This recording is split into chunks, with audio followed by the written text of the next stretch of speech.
podcast land is I thought I'd be out of things to say within 3 shows. And I knew that he will never run out of things to say. Yeah. I knew that. I could tell that was one of your concerns right away. It's like, what are you going to talk about? Yeah, what the hell are we going to keep talking about? We've already talked about with jiu-jitsu, I thought. That's a one-time conversation. Yeah. No. Well, There's so much going on. we're still here, Yeah. and we're here with Trudging. the CEO. The trudging CEO, AKA the one that you love to hate.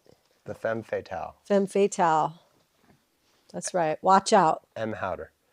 We got the venerable on deck. Salute. Thanks for showing up.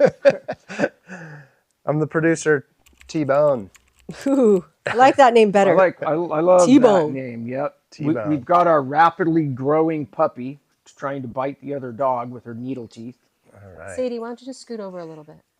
I wanted to take a second to say thanks to the Patreon supporters.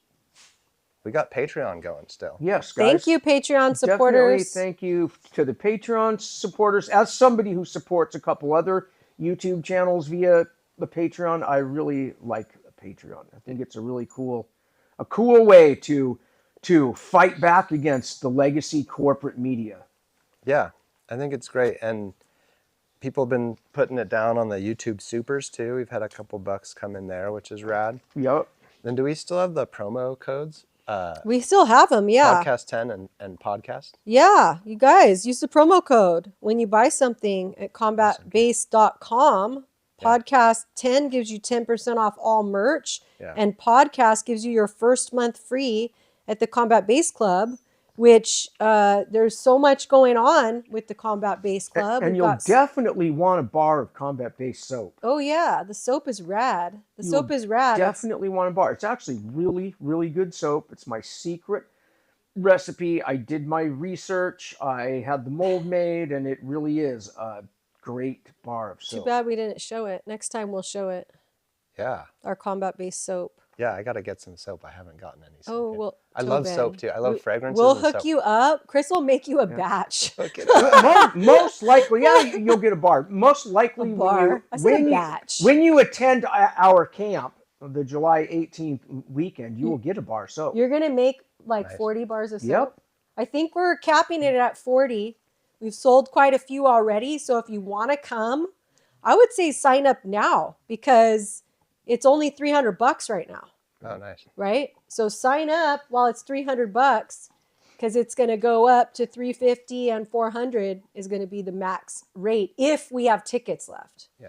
So, we're selling 40 tickets, only 40 tickets. Okay. Especially if you're flying in, you should buy them now.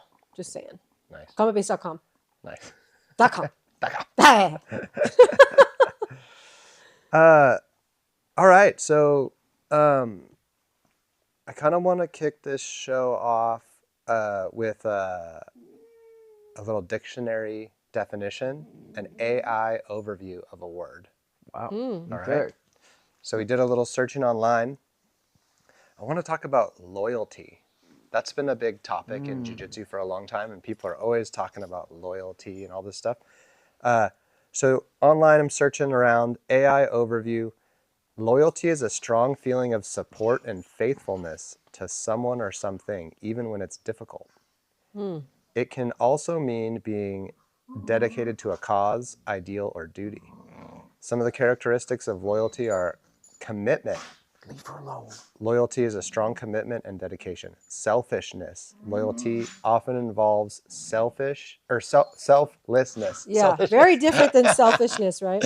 Selflessness. Loyalty often involves selfless endeavors. Trust. Loyalty is dependent upon trust, honesty, and faithfulness. Steadfastness.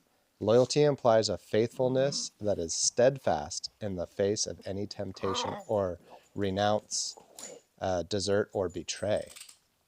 So some examples of loyalty are being loyal to a friend who supports you all the time, no matter what. Being loyal to a customer who refuses to buy milk from anyone other than Farmer Jones. This is AI talking, by the way. That's Yep. kind of funny. That's like a TikTok handle that's blown up. Oh, really? Yeah. Being loyal to an idea that like the People's Revolution or girl power.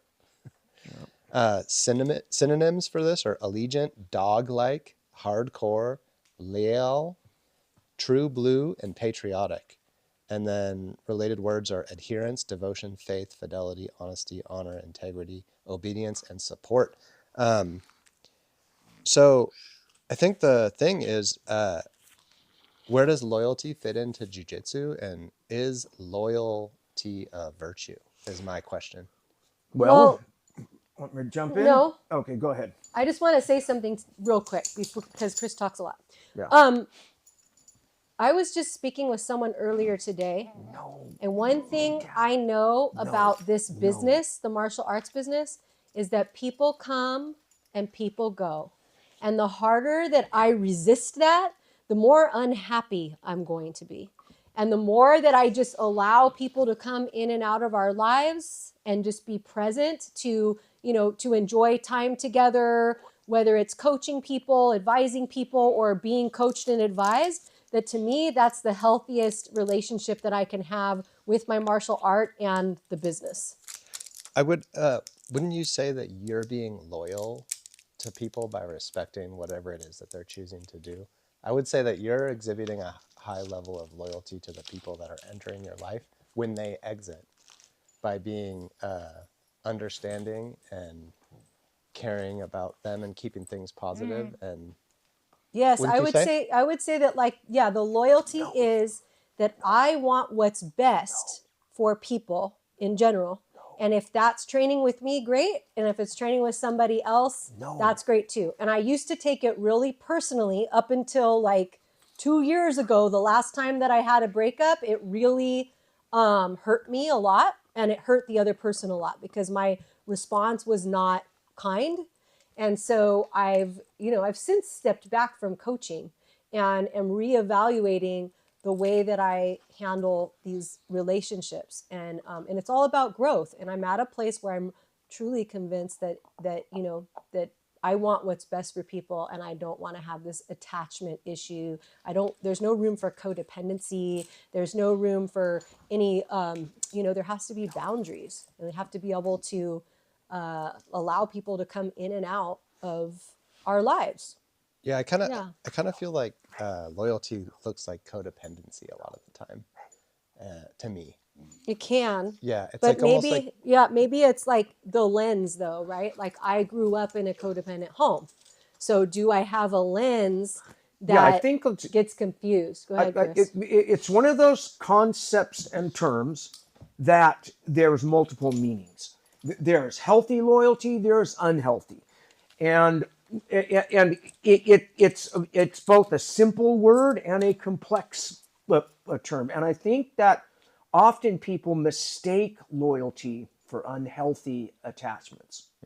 Whereas it's kind of like really interesting. This was years ago, and they did a study that between people, their approach to leadership, what they value in a leader. Conservatives value loyalty. Liberals value fairness. Like above all, it's like my leader must be fair. And with conservatives, it's loyalty, like patriotism, whatever it is. And both of those have a weakness and a strength. Obviously, being overly fair all the time means you have to be fair to people on your own team. You have to point out when your own team makes a flaw. But if you have this loyalty thing, it's like it's been said that Republicans will protect their guilty and liberals will shoot their wounded. And that's like, so like if you want a team that will always have your back, joining the left is generally a wrong thing. If you want a team that will always be fair and do the right thing, joining the right is often a thing in its extremes. But both of those have a value. And when you're trying to be a good balanced leader, which is what I try to be, I'm balancing I'm going to have your back. I'm going to be loyal, even if you fuck up. But I'm going to be fair too. And I'm going to point out you're fucking up. And that's kind of, I think, where when we look at things too simplistically, we get stuck. And it's also where ideologies go awry. And all leadership traits, when you look at all of the traits, boldness, fairness, loyalty, duty, honor, courage, like all these traits, they all have a really good positive part and a dark side. And when the dark side gets magnified and people become blind to it, it's obviously not good.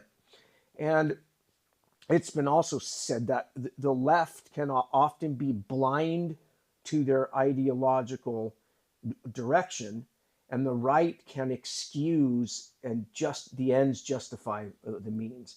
And as somebody who tries to be a true classical liberal, which anybody who studies politics out there knows you can be a conservative and a classical liberal at the same time, is the ends never justify the means, with exceptions, because to be open-minded is to know that there are exceptions sometimes. Because and then we go into what postmodernism, which is kind of a thing that there is no absolute truth, that everything is relative. But within the framework, there is absolute truth. In a three-dimensional world, 1 + 1 is fucking 2. That is not a subjective opinion. But in a postmodern view, maybe if we're looking at the world from the fifth dimension, 1 + 1 can literally equal 3, because we're in a different dimensional timeline. And so that's like where both postmodernism is both fascinating and cool and mind expanding, and also can be really dumb. Well, Wait, can I just interject real quick? Because I think if one fucks one, then you do end up with 3. There is a logical route to get there. Yes. Yeah, because 1 fucks 1, and then what happens if 1 and 1 have twins, and you end up with 4? Yeah, that would suck. When you brought up the loyalty and the definitions and everything, and then you're talking about loyalty versus fairness, I was thinking about like marriage. Okay, like for me, it's way more important that my partner be loyal than necessarily fair in a marriage. And your definition of even when things aren't going well, or even when someone's not acting right, you're still loyal to them, right? Yes. Like if you want to stay married and you don't want to get a divorce, that better be like the foundation of the marriage. And then how do you then not become codependent with your significant other, but you're able to, like a word I learned years ago, because I'm a recovering codependent, is interdependence. So you're both independent on your own, but then you come together to basically have a family. Whether or not you have kids, you still run a household or whatever it is. In our case, it's a lot. It's pets, it's business, it's kids, it's all kinds of things. But we have this interdependence where we're working together, but no one's, pulling all the weight or getting all crazy about, what the other one's doing. Yeah, you're still allowing each other to live independently. And it's that thing where loyalty is good, but loyalty can also cause you to be blind and or excuse flaws and or excuse unhealthy things. Being fair is good, but being obsessively fair can make you unloyal, can make you cancel culture. It can do things that from an outside objective are arguably non-utilitarian. They don't get the mission going down the road. They don't get the ball over the guard line. And coaches and leaders have to balance. What is the sense of mission? How do I be fair? How do I be loyal? How do I keep my honor? What is my duty? What is courage? Like all these things which we think of as fine leadership traits. And like I remember I mentioned this once, like years ago when I was young. I was in a military leadership class, and it was a great class.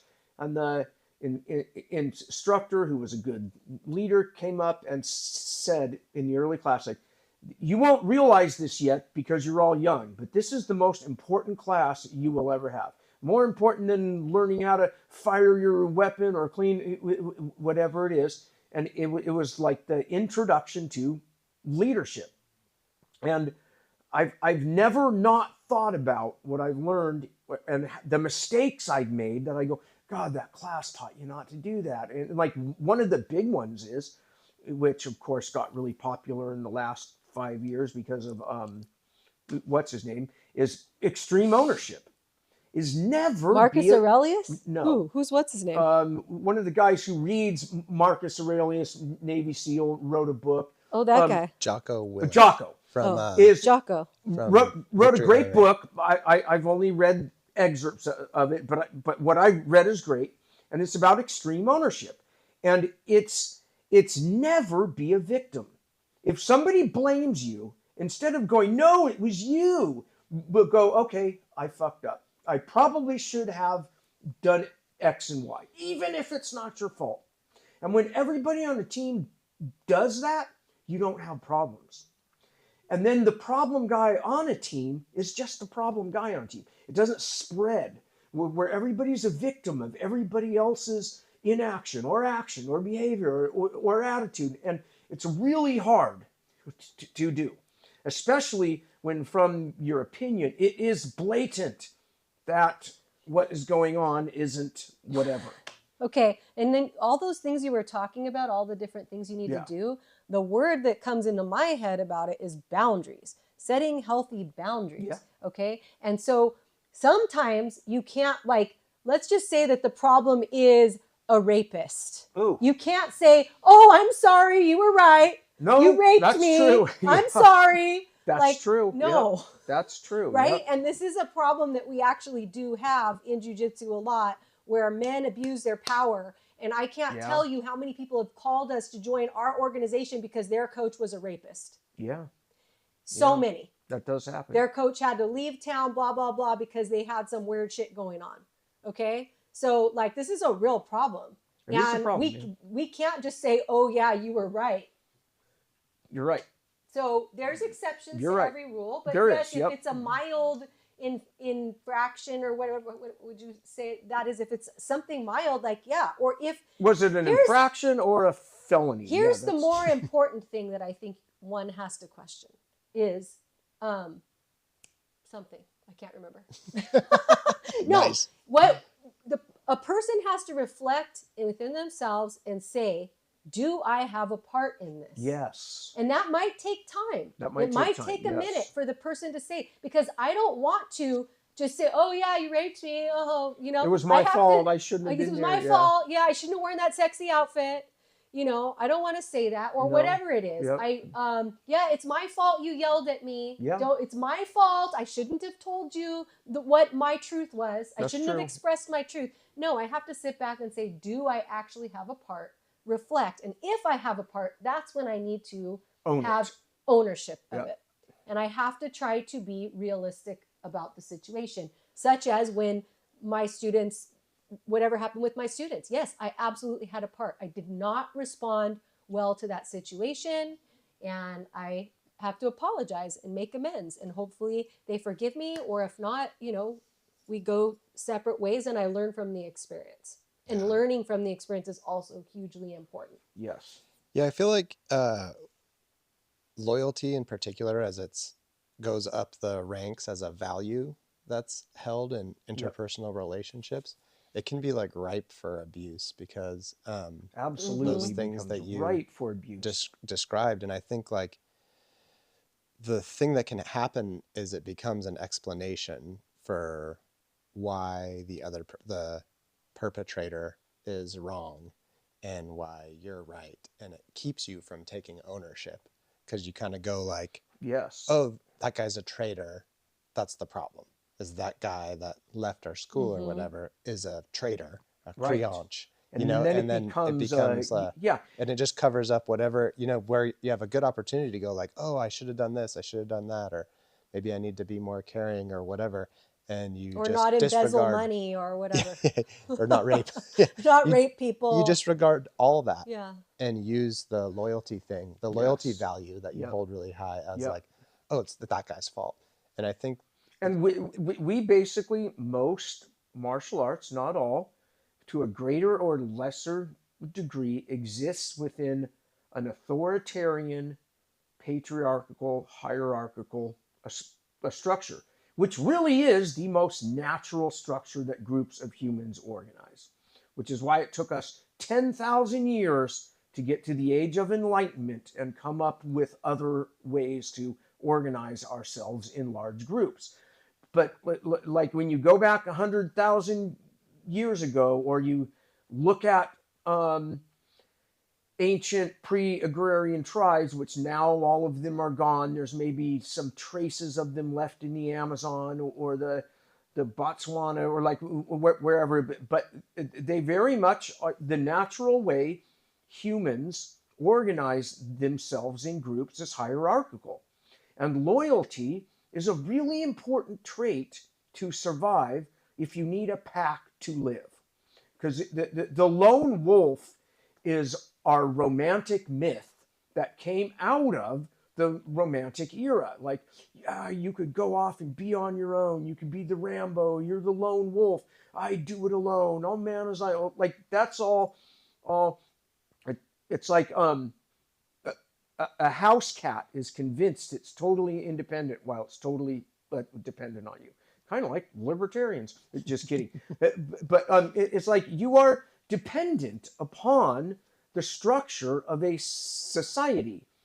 And in ideologies, both libertarianism and Marxism have a naivete in assuming that people are going to do the right thing and not cut each other's throat. When there's one guy who's saying, we're going to all be fair, this is all going to be fair, he's pocketing things in the back. When the guy says, no, it's every man for himself, and as long as everybody does it for just themselves, that gets all weird too, right? And it's that balance. Everything is finding a balance. It's like that line, which I love, is like all things in moderation, including moderation. Sometimes you got to go off.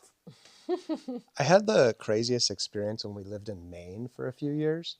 So we went to Maine for my wife's medical school. We moved there. That's where I started doing real estate stuff.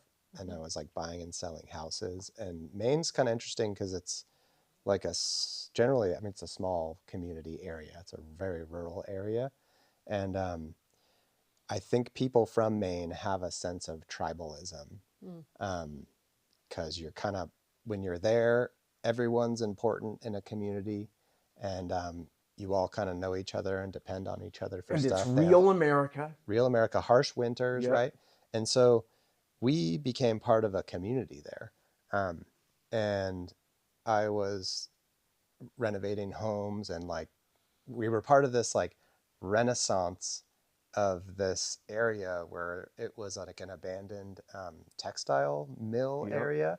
And Rust Belt town. There was a whole group of people that were like trying to make it cool, get cool restaurants, fix up the houses. Like there was this whole thing going on. I love revitalized old industrial towns. And we were part of that. And I was doing that work, and I had other friends that were doing that work and all this stuff. And so like very primally, there was a community happening, and being loyal to that community had a value.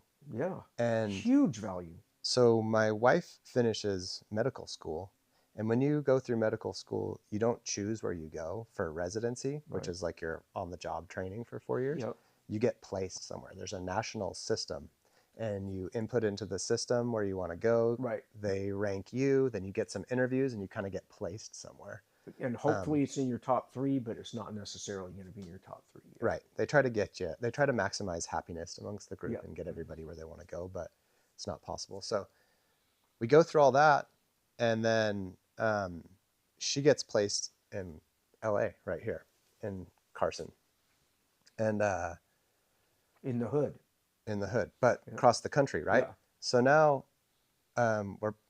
I felt like I had lifelong friends from this thing because we were doing a lot of stuff and get really tight, And I remember telling one particular guy, hey, we're going to be moving back to California. And he kind of turned and looked at me and was like, oh, you unloyal piece of shit. he was like, so you're just going to saddle up on your horse and ride into the sunset, huh? And I was like, that wasn't the response I was expecting. I thought like, congratulations, that's great, good for you. And I don't talk to anybody from Maine. Was that on her list, Maine, or no? It was her first. Oh, she wanted to stay. We were gonna stay. At the time. It was like your whole life was built there. Yeah. The believe it or not, the residencies in Maine pay a lot more than the ones here in California. I do believe it. So at the time, we were like, oh wow, you're gonna go here. I had a killer business going there. It was like I was like doing a lot of stuff. So you wanted to stay. Yeah, we were like, oh, we could be living nice here, and that was choice number one. And it's clear. I mean, loyalty is an emotional thing. It's a very connected thing. Like emotional almost isn't the right word, which is why people have such a hard time going against their tribe. Like because I'm such a, call me a wannabe rebel, or I never feel like I fit in anywhere. I love meeting people that have gone against their own tribe and have logical and brave reasons as to why. That's why you like me? Yeah. The crazy thing about that, though, is like we left there and I don't talk to anybody from there anymore. Like I literally, there was friends there that I'm like, oh, I'm going to know these guys forever. And like I'd call, they don't call back. And we have been outcast from that tribe, like 100%. Well, totally. Like there's no two ways about it. We went back to visit and didn't end up even like seeing any, like went to the little town that we were from, and no one really had time to get together with us. It was like really strange. Yeah. Well, imagine 150 years ago where America was the East Coast and the South. And then people start moving out west. I mean, back then, when you move west, you're never going back. Yeah. I mean, that's like... And you might die on the way. You might die on the way. Parents hugging their kids for the last time. Like, it was like, you're going to adventure in the West, which is kind of why, like, each region of the U.S. still tends to have its own kind of feel, which is one of the reasons why I love to travel, because you can feel the history wherever you're at, which is why I often say that, the northeast coast of America, you feel like you're in real America. When you're in the South, you feel like you're in rebel America that think they're real America. When you're in the Midwest, you're in the offspring of the divorce from the war. And there's almost a schizophrenic thing happening in the Midwest. And then when you go out here, you're so far, you forget you're American. We like, oh, it's July 4th. I forgot I was American until July 4th, right? Whereas when you're back there, you're reminded of it every day. It's interesting how it's different. Yeah, the experience was just crazy because there was this underlying thing going on where, like, on the surface, people were like, oh, cool, have a good time, like, look forward to staying in touch. But then, like, there was a primal level happening. Primal level resentment that you're a traitor. Yeah, and like you need to sacrifice. Even like at the very end of the whole experience, when we took a little drive and like went to everybody's house and like said goodbye, because we literally sold all of our stuff. We sold our cars, sold our house, sold the houses that we had. We were like out of there and put our stuff into a U-Haul and drove the U-Haul across the country. Like we left, because that's just the practicality of where we were at in life. Yep. And we went around and like said bye to people. And I could even tell like on that final see you later, there was like a stiffness to it. Like goodbye for real. It was like very interesting that there was two levels of things happening. There was like we should be nice and cool about it, but really you're cast out of the tribe. You're out of here. Sure. And it's very common when people retire from various employments where you've established a bond, whether you're a teacher, a factory worker, a cop, like you're kind of leaving the tribe. And there's reactions that people have subconsciously that like Yeah. they're not even thinking, oh, this person, like they intellectually know, oh, that person has to move. They're retiring. They have to change schools, whatever it is. But we have that innate thing to have a tribal loyalty. Yeah. Or what about even just like respecting if somebody for some unknown reason doesn't want to be around? Like, can you just respect that that's what they want to do? You know, I don't know. I feel like that. Yeah, There's nothing I've wrong with that. definitely had that happen. Like sometimes somebody leaves because they don't like one of the other students. It has nothing to do with me. Yeah. And there's nothing I can do about that. I could still like love that person and want them to stay, but if they have to go, they have to go. They have to do what's best for themselves, you know? Resentments happen. Yep. Have you guys seen that? There's a Netflix series called American Primeval, Primeval or something like that. Haven't No. seen it. What is it? Sick ass Netflix series about this woman that like is basically travels across the country and like way back in the day, and yeah, super crazy. I gotta see it. Yeah, you'd like it. Yeah. A couple months back, I got really into both 1883 and Horizon. I think it's in the same vein as Horizon. 1883. Yeah, and part of it was like we took my mom and my 15-year-old girl Allison to go to Utah, where I have a relative who was the first woman doctor there, and like they have like she's in this museum because of what she did within the Mormon community and all that. But part of me, when I'm there, I always feel because I know when you leave the Mormon church, you are cast the fuck out. Yeah. Not as bad as with Jehovah's, but it's there. But then it just she didn't leave the Mormon church. She did. Your grandfather. My grandmother did because your grandmother. My grandfather, who had multiple wives, was murdered by somebody, and then the females, because it's a male patriarchal thing, are suddenly go from upper middle class. My dad's a doctor to who's going to take care of you, especially the girls. But it was his mom that was famous and became his mom. Yes, she was in midwife and in Ella Shipp, and it became a doctor of obstetrics. But it also made me think like about life. My grandma, who then she married. Their dad was ignorant Germans that came across in a train. And because 1883 and Horizon is about these immigrants who can't even speak English, and you realize just how harsh life is, how one bad choice, I would never have been born. Like by sheer luck, there's a mechanism. And that's true with anyone who's Jewish, whose parents came from Europe, from the pogroms or World War II. It's like you develop a sense when you understand history of there's both a pride and a humbleness you get in knowing how much of it is just fucking luck. You can't control shit, right? It's if somebody makes the wrong turn over there, it's all over. And also, there's so many eggs and sperm. Yes. And what's the chance that those two came together to make you? Yeah, you. That American. So don't kill yourself, Jesus. Yeah. Just watch the podcast instead on repeat. That American Primeval show made me think the same thing. It's like American frontier scenario, like settling Americans versus Indians. And like just that whole scenario, and then this woman like trying Native people, indigenous. The story is this woman like is accused of like killing somebody, and then she like escapes and like tries to like make her way across the country, like fleeing this legislature that's gonna like, whatever they're gonna do to her, and it's like just so intense the whole time, and like it gives you that sense of like, oh wow, like it was really harsh back then. And the chances of survival were very, very low.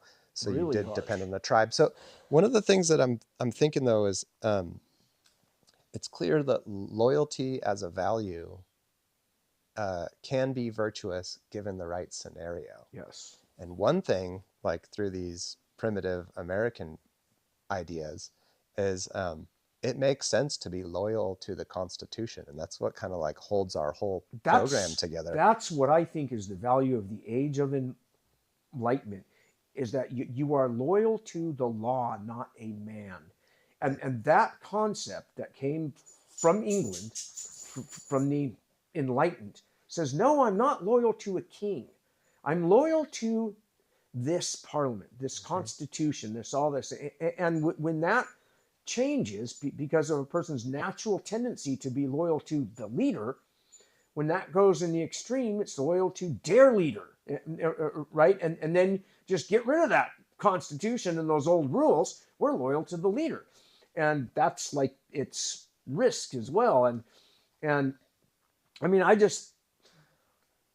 think though it is so natural, like I have to like, what's a saying I was saying all last month is to guard myself against the arrogance when I'm in a room full of fools, because, and we're all a fool in some way or the other. But I sometimes with certain areas, because I'm obsessed, I'm thinking about all the time, I realize how little people know about things to me that seem hugely fucking important. And then I'll go, well, God, why should they know? I'm the weirdo who obsesses on these little nuances and stuff. And then you find your own group of people who are into that. And when you're in that group, you start thinking everybody knows that.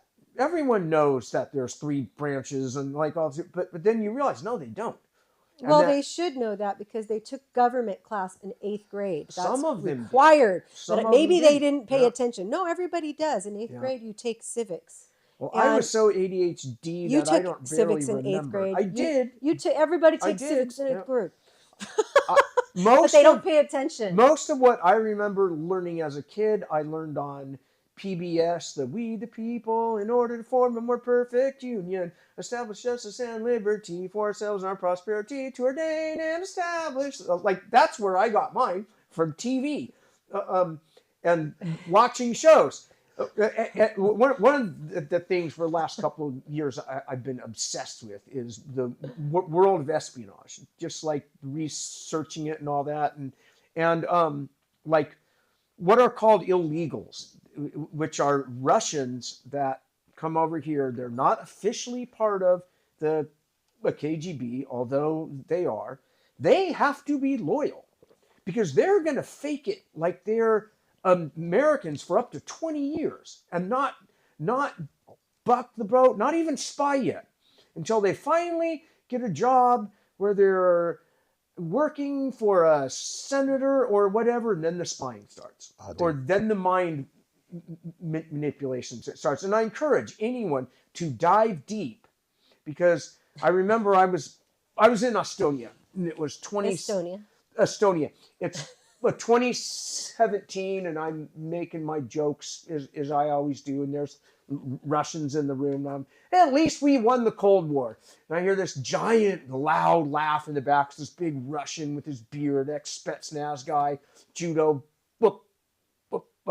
a black belt, and he says, "No, you lost. Look who's in your White House."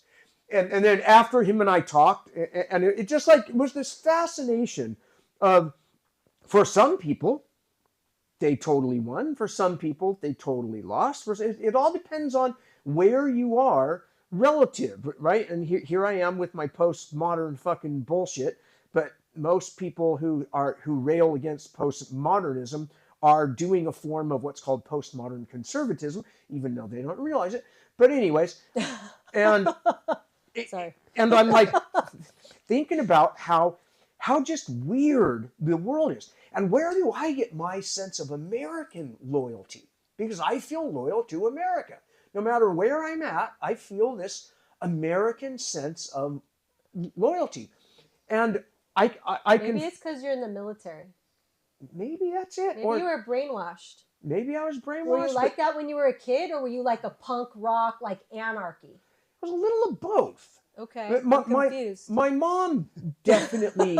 My mom had a patriotic thing and would march around carrying the flag on July 4th and like had that.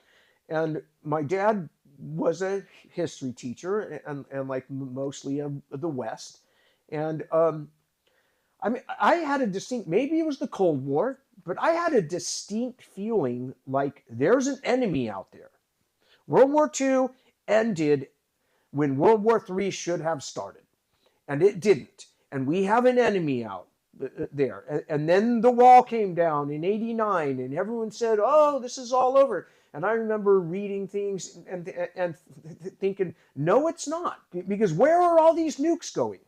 You don't just go, "Oh, the war's over, let's throw our nukes away." It's like these nukes. There are 7 missing Russian nukes that no one has any idea where they are. Whether Iran has them, North Korea has them, on some boat in the Congo, no one knows where missing nukes are. Like big megaton explosion nukes. No one knows if they would even work. I mean, I don't know about you, but that causes me to lose a lot of sleep over the last 10 years. Okay, hold on just a second. I'm a Cold War kid too. Yeah. I was really scared of World War III, nuclear war, Russia, all the stuff. All the time. Even though I'm way younger than you, I was still really scared of it. To me, I mean, like, we can still be scared, but we're adults. Like, so we have to step out of the really scared and, like, take care of business. And if the world blows up, we're not going to know it blew up anyways because we're going to be dead. That's right. So we can't worry about where the nukes are. You're not going to find them, Chris Haueter. Nope, I ain't. You're not going to find the missing nukes. I'd like to find one. I just had to get that out. I might find one, but there's still 6 more. Even if I found one, there's still 6 more. Do you imagine how gnarly that would be if you're like a Russian spy and you're like, you know, remembering your Soviet roots, and then you like end up in California, someone takes you for a ride in a convertible, you pull up to Torrance, you jump out, you go surfing. You clearly know get out of the country water. Is better than ours. You get out of the water, you go to resentment. Fat Burger, you get a Fat Burger, and then you're like sitting there like contemplating And your allegiance to the Soviet Union. You're like, fuck, dude, this seems fucking pretty dope. I should just chill here, dude. Yeah. If you want to jump a couple rabbit holes, I might mess up their names, but Jack Barsky that was his cover name, where they found a birth certificate of an American who died when they were 8, got him his new birth certificate. Still is here in the U.S. Fascinating character, and obviously really bright guy.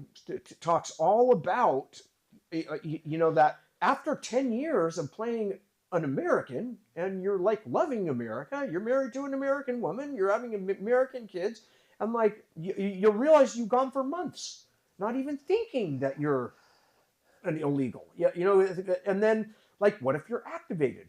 And then the wall comes down, Russia dissolves. They're never going to contact me. It's all over. And then all of a sudden the FSB gives you a contact, the GRU, and like this shit's going on all over the fucking world. And our cowboy, yeah, it's like one of the greatest jokes I ever heard from one of my European friends who's MI5 adjacent. He says, like, from a perspective non-US, it's like intelligence is like a piece of fruit, that it's only good for a certain amount of time, then it rots, right? And the CIA will find the fruit. They will put it in a box and hide it until it rots, and then it's worthless, right? The NSA will fly over it, snap a picture of it, and say, "We got it now," when all they have is a picture of it, right? The FBI will trip over it, pull out a gun, and try to shoot it. The operators will blow it in place, and no one eats with the good thing then. And the Russians will take that piece of fruit, open it, and use it. With less than half the money we have, less than everything. They're just better at the game of intelligence.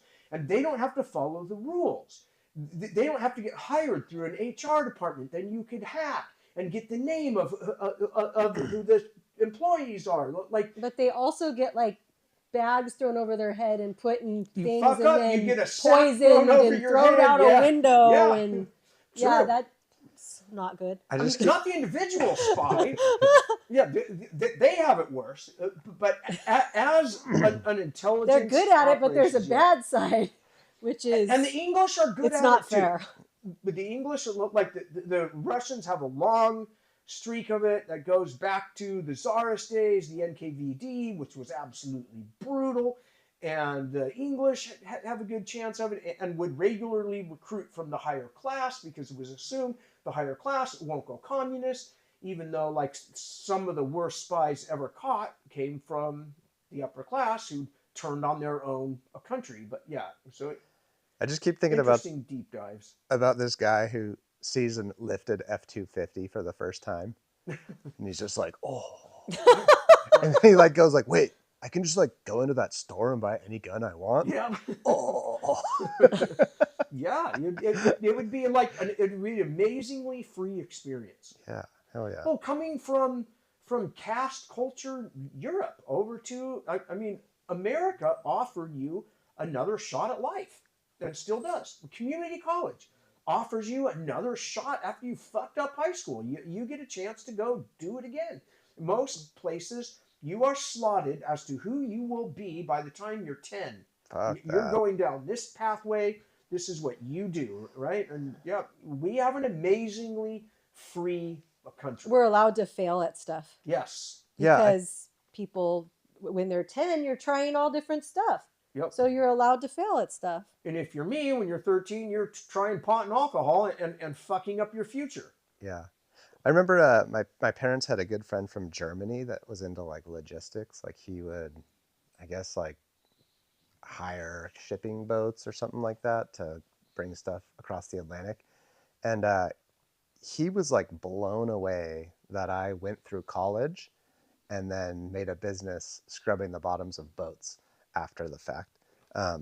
He like couldn't conceptualize that. He was like, that is the most American thing I've like ever me too. heard of. Like, you need to like do your thing, you know what I mean? Like you need to find your thing and do your thing no matter find what. Your niche.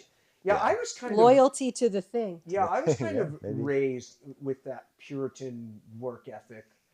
Like it was almost like I remember realizing when I was a bit older that in a lot of ways my mother would have more respect for me if I worked 40 hours as a janitor than worked 9 hours making more money being an entrepreneur. It just that work ethic. It's about doing the work. It's about putting the time in, sacrificing, which to me sounds like my life, to mop fucking floors. That doesn't sound very smart, you know? It's like, fuck that. We had the exact opposite of that in my household. It was like, you're a moron if you go get a regular job. Right, push and you need to like, entrepreneurship. you need to go figure out something like crazy thing, like tech thing or whatever, where you're gonna maximize your deal.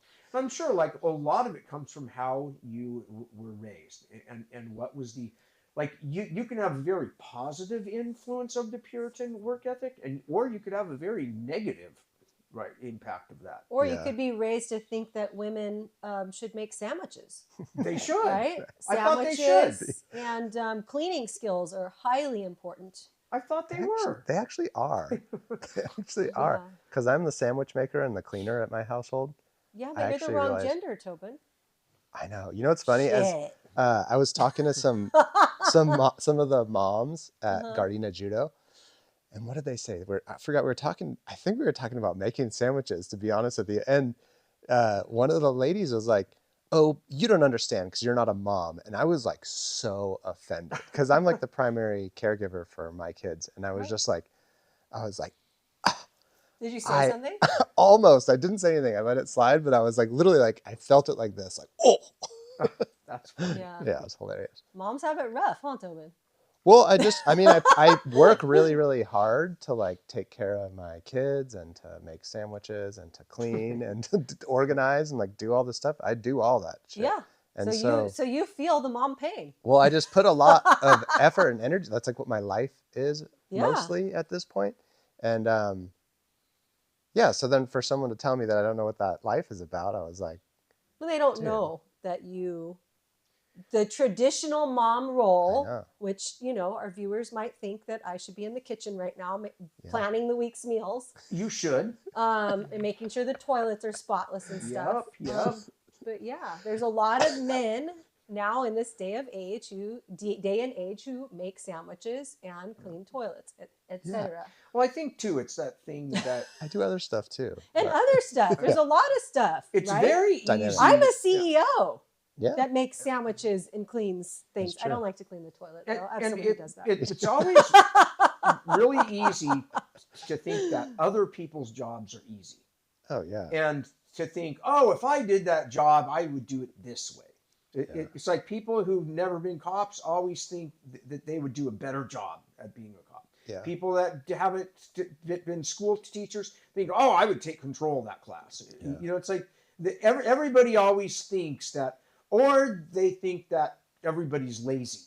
Yeah. Then once you're at the job, you go like, well, fuck, I'm kind of lazy too. Or like whatever it is, right? I mean, it's just human nature. Yeah. People 80-20 rule say and comes think what's convenient for them generally. Yeah. Yeah. So let's zoom back over to, oh wait, hold on 1 second. I had a funny thought. So we're actually going to renovate our kitchen. And We did that before. yeah. Have fun. Yeah. Yeah. So we were going over that. So you know that cabinet called a Lazy Susan? Uh-huh. I think that's so funny. Lazy bitch.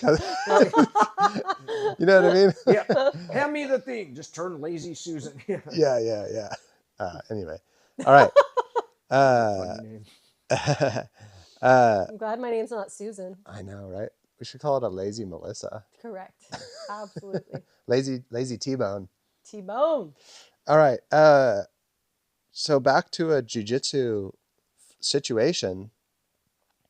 Does it make sense to hold loyalty as a high value in strip mall jiu-jitsu, where you're an adult that has a lot of stuff going on? The importance of jiu-jitsu for your persistence as a being on the earth is not very high. You have a lot of other things that rank higher in you being able to continue to breathe and experience freedom and walk this earth. And so does it make sense to hold loyalty to your strip mall jiu-jitsu as a top value? I think that maybe finding a place or an environment that's worthy of your loyalty would be important. And your loyalty would include then the place being understanding of your personal life outside of that particular environment. Yeah, but I would think so. I think that, like, to me, it's like mutual respect between instructor and student.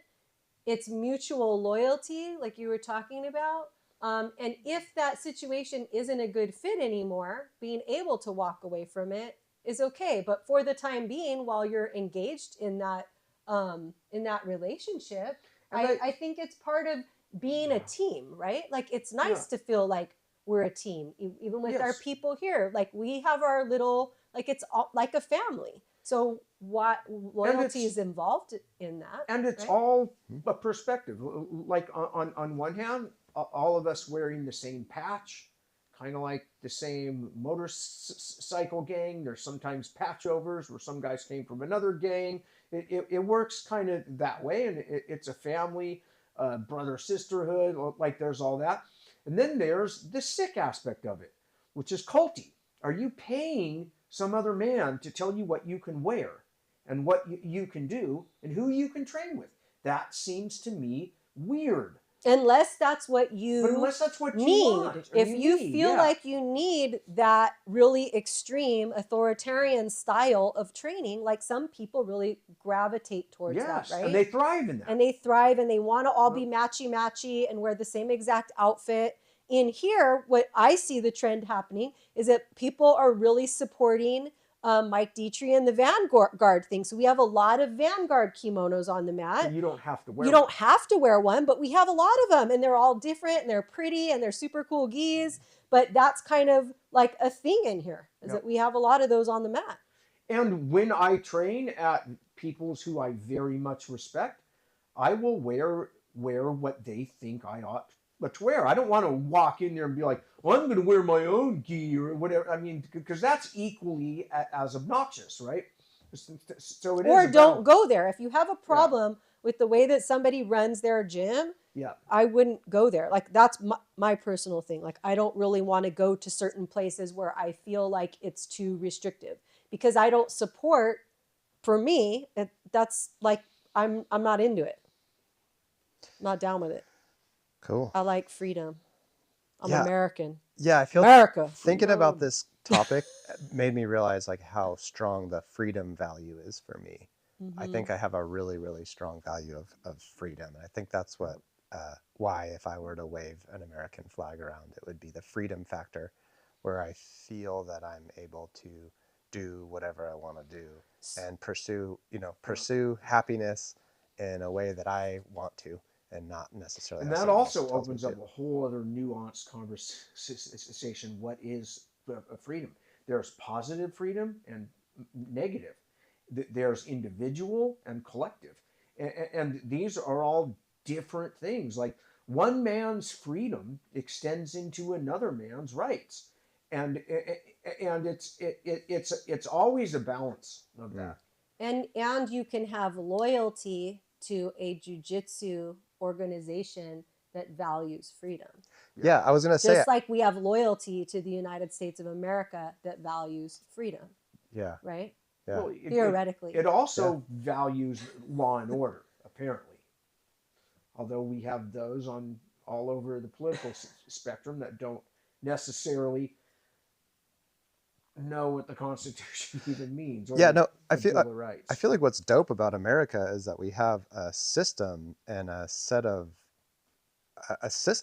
that we kind of bow to. Yeah. Like we figured out a system that has checks and balances, and we Yes. have like a set of virtues and a set of values, and that's what everybody's hyped Yes. on, not some dude specifically, Yeah. Right. and not like some group of dudes specifically. It's more like no, this is how we do things, and it's been checked. And it has checks and balances. It's fair. It sees both sides. And it was very much argued between Madison and Hamilton, the founding fathers, but Jefferson, some of them who hated each other, some of them who thought it should be done a little more that way. But one thing they almost all agreed on is there will be selfish protection of each own branch.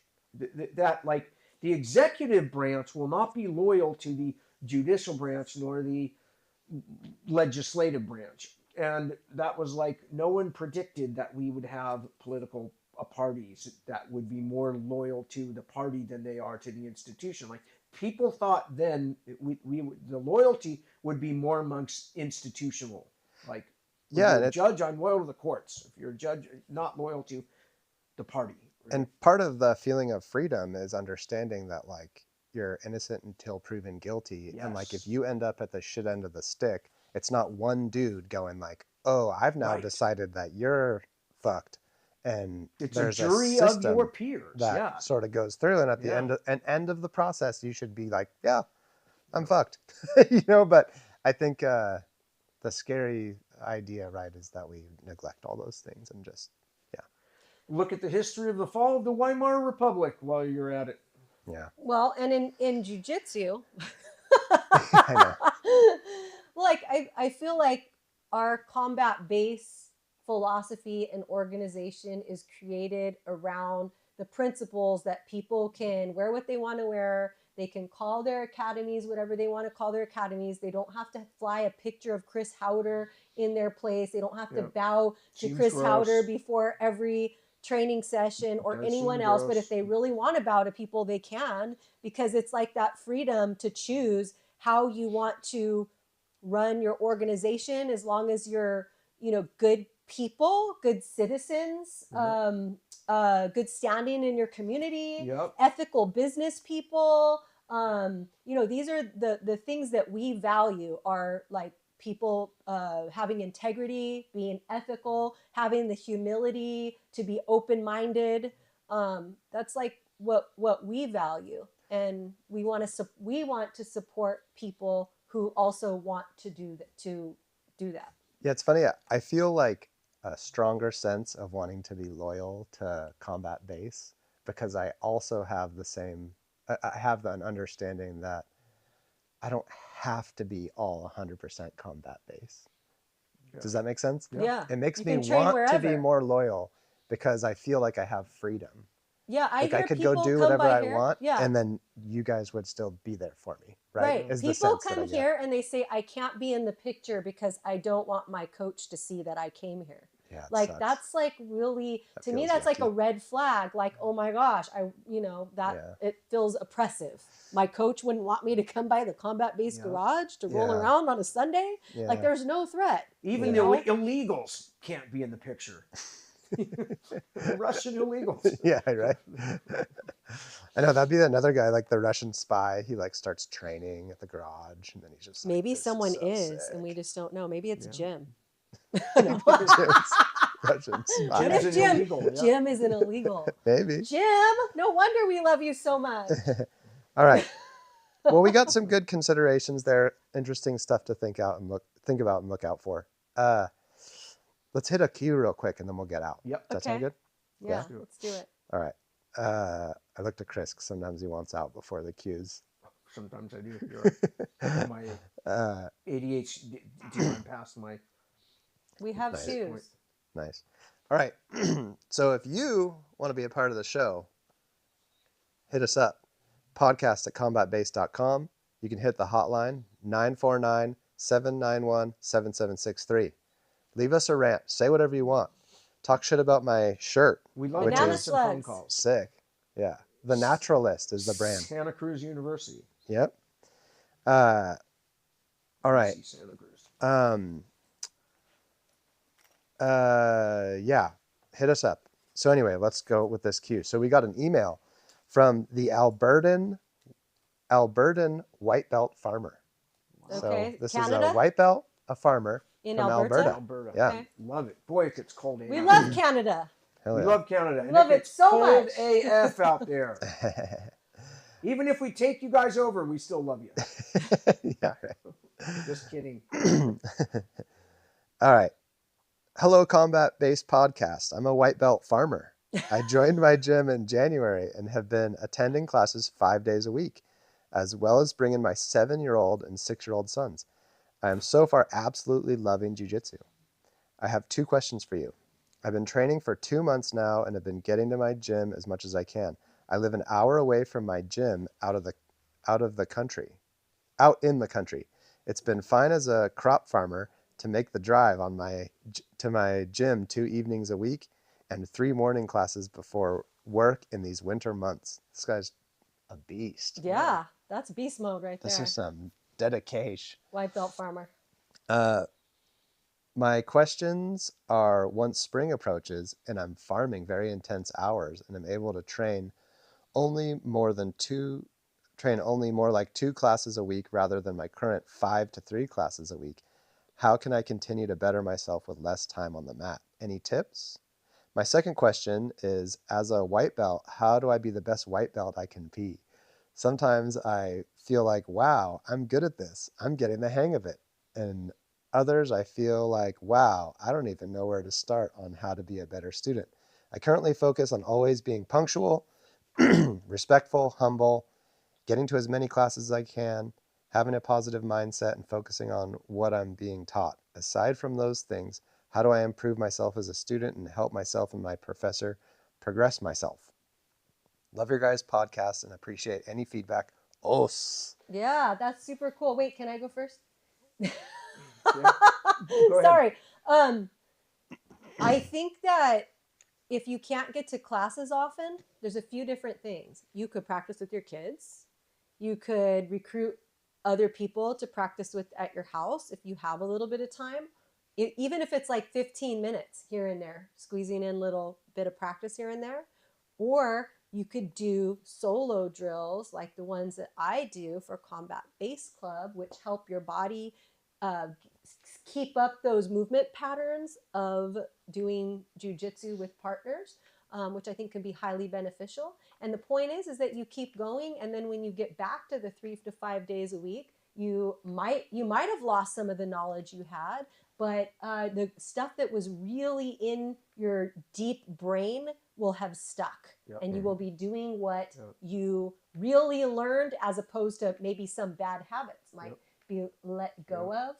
And the biggest thing for being a good white belt, I think, is to focus on being technical rather than using strength and speed, so that you can really learn how to perform the art of jiu-jitsu. Chris? And I would just say it sounds like you're doing exactly everything right.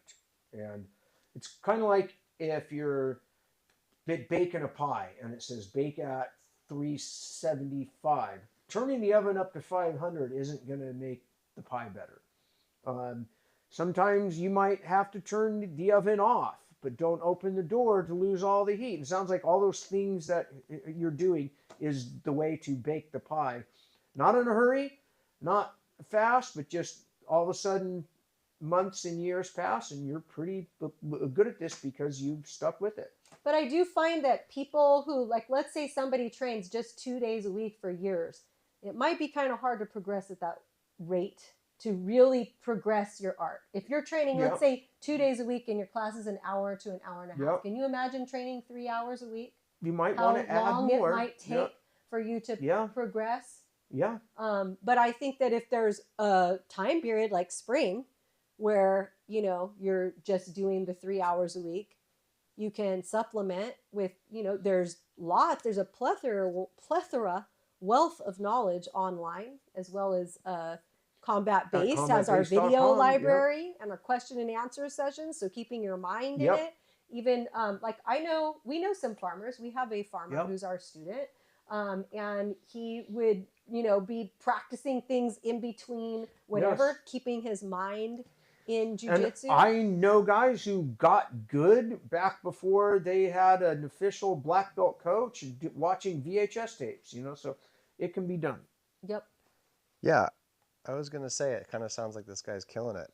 He's doing all the stuff, and I actually really like the fact that he's like prioritizing his livelihood and his work over his jiu-jitsu, and he's being smart about that. And I don't think you want to train 5 days a week full-time all the time. I think what you'll end up having is you'll go through cycles of burnout. If you carry that enthusiasm and burn real hot like that, you're going to burn out. And then that's going to be your slowdown. So I think a scheduled training less, focusing on your work a little bit, and then going back to training, like having a training season kind of makes a lot of sense, actually. A training season. I like that idea. I think that probably makes a lot of sense. And mind, body, and spirit, right? So if you're not on the mat all the time, sharpen up your mind, get online, study some techniques. I would say that's all good stuff. I think this guy's killing it. Oh yeah, he's killing it. Yeah. Certainly. I think combatbase.com is a good spot. I can teach you how to get to the mount real quick on there if you watch my instructional. Is that what you did? Get to the mount? Real quick. Real quick. Quickest route to mount is what I taught on there. Nice. My memory's not that good. You don't remember? You don't remember? It wasn't like a highlight of my life year? I watch every video before it gets posted. Watching me pounce into the mount? Vaguely. I think I even teach a beer and bolo on there. Ooh, beer and bolo? Beer and bolo. Do you bolo. do the beer and bolo? I drink the beer and then I do the bolo. I drink my beer and then I tie my bolo. You know what a bolo is? Yep, I do know what a bolo is. This dope little tie. A beer and bolo. A beer and a bolo. That's not memed up yet? I don't know. You should do it, Tobin. Beer bolo? Yeah, let's make a skit. You know what it could be? It could be the beer bolo. So it's a tie, but it's actually a straw. Oh. So one dangle of the bolo sticks into your beer, beer and you hold it right here. And then the other one you put into your mouth. Yeah. Genius. Would be really popular at high school and college parties. Yeah. All right, guys. Bolo and beer. I think we knocked it out of the park today. Okay. We did good. Smashing it out here. 1, 2, 3. Pound, like, and subscribe. All right. That was interesting.